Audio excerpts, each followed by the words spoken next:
जय श्री राम। कृपा निधान श्री रामचंद्र जी ने उनको जबरदस्ती उठाकर हृदय से लगा लिया। भरत जी और श्री रामचंद्र जी के मिलने की रीति को देखकर सबको अपनी सुध भूल गई। मिलने की प्रीति कैसे बखानी जाए, वह तो कवि कुल के लिए कर्म मन वाणी तीनों से अगम है। दोनों भाई भरत जी और श्री राम जी मन बुद्धि चित्त और अहंकार को भुलाकर परम प्रेम से पूर्ण हो रहे हैं।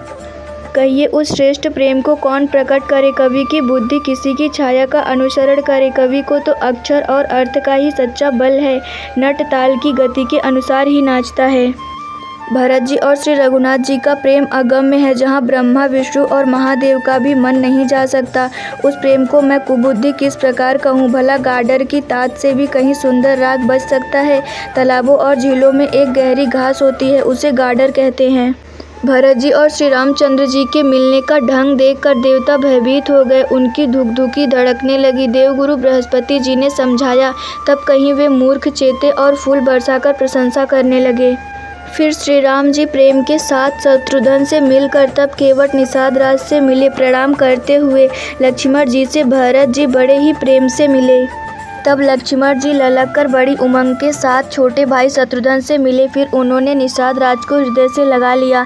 फिर भरत शत्रुघ्न दोनों भाइयों ने उपस्थित मुनियों को प्रणाम किया और इच्छित आशीर्वाद पाकर वे आनंदित हुए।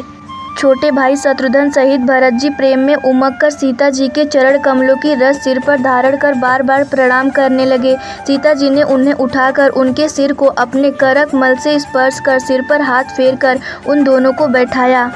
सीता जी ने मन ही मन आशीर्वाद दिया, क्योंकि वे स्नेह में मग्न हैं, उन्हें देह की सुध बुध नहीं है। सीता जी को सब प्रकार से अपने अनुकूल देखकर भरत जी सोच रहित हो गए और उनके हृदय का कल्पित भय जाता रहा। उस समय ना तो कोई कुछ कहता है, ना कोई कुछ पूछता है। मन प्रेम से परिपूर्ण है, वह अपनी गति से खाली है, अर्थात संकल्प विकल्प और चांचल्य से शून्य है। उस अवसर पर केवट निषाद राज धीरज धर और हाथ जोड़कर प्रणाम करके विनती करने लगा। हे नाथ, मुनिनाथ वशिष्ठ जी के साथ सब माताएं, नगरवासी, सेवक, सेनापति, मंत्री सब अपने वियोग से व्याकुल होकर आए हैं।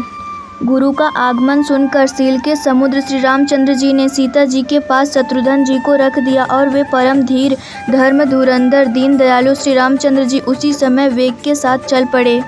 गुरु जी के दर्शन करके लक्ष्मण जी सहित प्रभु श्री रामचंद्र जी प्रेम में भर गए और दंडवत प्रणाम करने लगे। मुनि श्रेष्ठ वशिष्ठ जी ने दौड़कर उन्हें हृदय से लगा लिया और प्रेम में उमग कर वे दोनों भाइयों से मिले।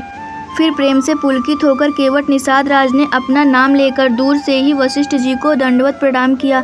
ऋषि वशिष्ठ जी ने राम सखा जानकर उसको जबरदस्ती हृदय से लगा लिया, मानो जमीन पर लौटते हुए प्रेम को समेट लिया हो।